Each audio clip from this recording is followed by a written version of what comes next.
Those who know Doug Keister would agree that with his eye behind the lens of a camera, the man is truly at home, and that means anywhere. How many hours do you think you've spent in graveyards now? Thousands at this point.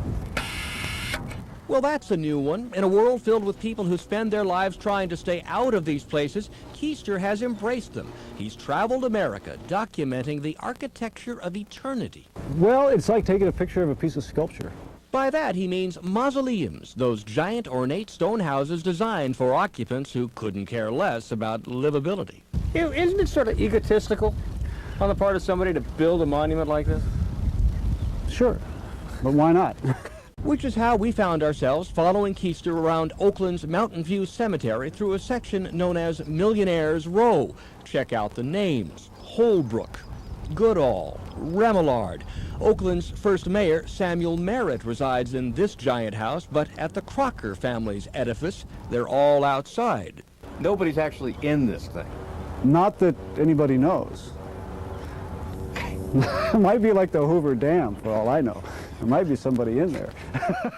This is, to put it mildly, a rather exclusive neighborhood. These plots were expensive when the current residents first moved in, and they're even more so now. Even a modest monument would cost you roughly $500,000, and they move up from there. If you need to ask, you can't afford it. But to put it bluntly, in this business, the sky is the limit.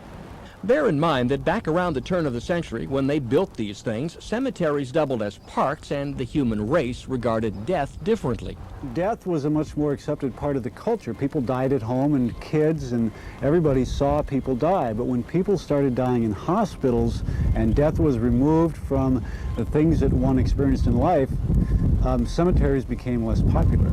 To Keister, mausoleums represent art, pure and simple. He relishes the details. At the Ghirardelli Monument, an inverted torch symbolizes life extinguished, while up above, note the hourglass with wings. There's an hourglass with wings that says that time flies, and that means you should enjoy life while you have it.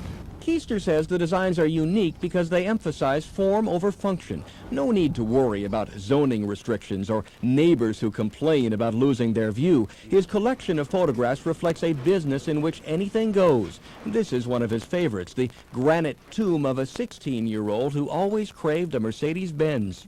You wonder what would happen if he wanted an airplane or something when he grew up.